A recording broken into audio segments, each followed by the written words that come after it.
What's up YouTube, Capital G here, talking about a couple of new cards coming out of the OCG Collector's Pack. There isn't any guarantee that we'll see these cards anytime soon, but if I had to give an educated guess, I'm going to say at least on this one, I think this card, as it is a Toon card, which automatically gets me a little excited, I think we're going to probably see this in Dragons of Legends too, mainly because it's already been confirmed that Toon Kingdom and Toon support cards are going to be in that set, so it really wouldn't make any sense to keep printing and keep trying to support Toons and then in the TCG not put all the Toon support together. Like, if somebody's trying to build a Toon deck, it makes sense to do like Secret Forces, put everything together in one pack so that they can get it, because I mean, that's how you'll send and Necros and Spirit Beast were for the most part. I mean, I know they had a couple of cards in Secrets of Eternity, but that's kind of beyond the point. So I'm expecting this card to come out in Dragons of Legends 2, which is, I mean, that's in July. So literally in 3 months, we could be playing this card right here.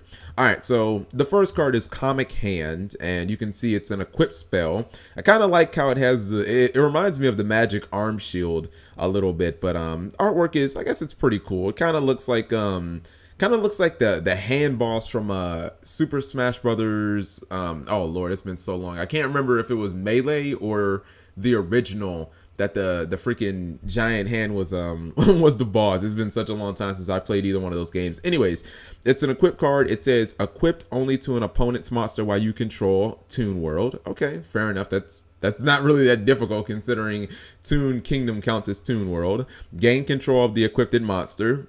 Okay, so it's basically all right, so it's basically Snatch still so far. It is treated as a Toon monster and can attack your opponent directly if they do not control a Toon monster. Cool. I mean, not only do I get the protection of Toon Kingdom, but my monster is a Toon monster, and then I can attack directly if you don't control a Toon, which, unless you're playing the Toon mirror match, I seriously doubt that that's going to happen. Number 3, if there is no face-up Toon World, destroy this card. I'm going to say that that's perfectly fine with me.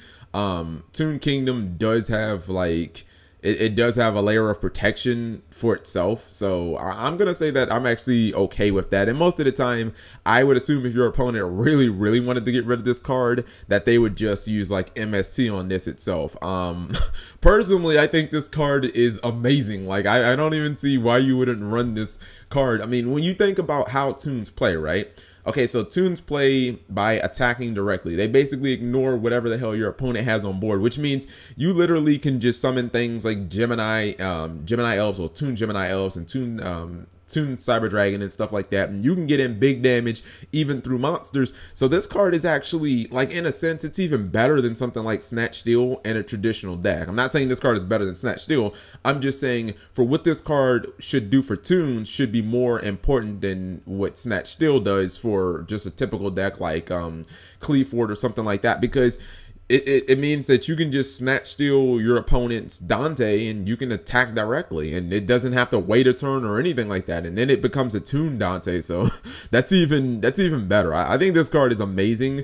I don't want to say, based on the builds and how much support that Toons get between now and the release of this card, I don't want to say it's an auto 3, but I'm thinking at least 2 copies, definitely 1 copy, because you can just steal games away, much like Snatch Steal, and also you can tribute, because Toons have a lot of high tribute monsters like Toon Gear, the Toon Gear Golem and stuff like that. All right, second card we're talking about.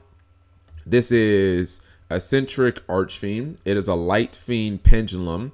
Looks like it has a P scale of 7. It's 3 stars, 800 attack, and 1000 defense. Okay, so the stats are nothing to really write home about, but I think the pendulum effect has a lot of utility. Like, it's really simple, but it gives you, just like I said, a lot of utility. The pendulum effect is you can only use the pendulum effect of Eccentric Archfiend once per turn.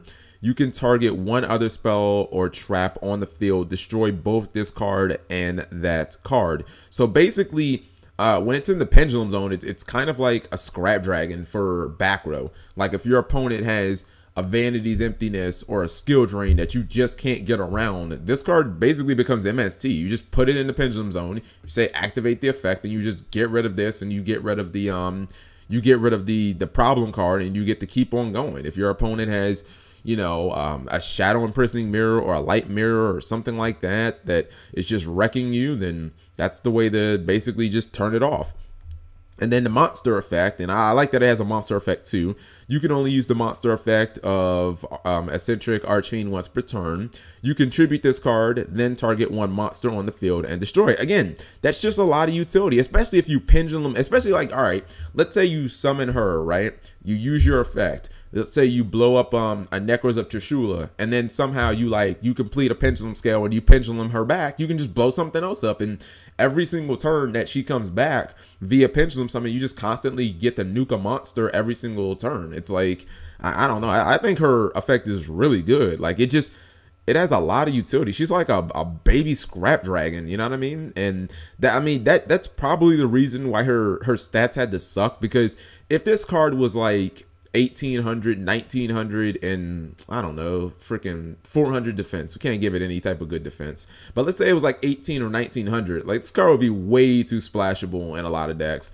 You know what I mean? Because you could like play it in Cleafort and like constantly pendulum it back and just blow up monsters or something like that. And you could put it in the pendulum scale and just constantly blow up back row. It would almost be like it could almost like replace MST and Cleafort then, because you could just pendulum it back. So yeah, actually this card could be still technically played in Cleafort. You just never would want to try and attack your opponent with it. So I think this card has tons of utility. I'm not saying that you'll ever really do big damage with it, but it definitely can take out problem cards. Definitely side deckable in Cleafort. So let me know what you guys think. I'm super psyched about this. Toons are getting Snatch still.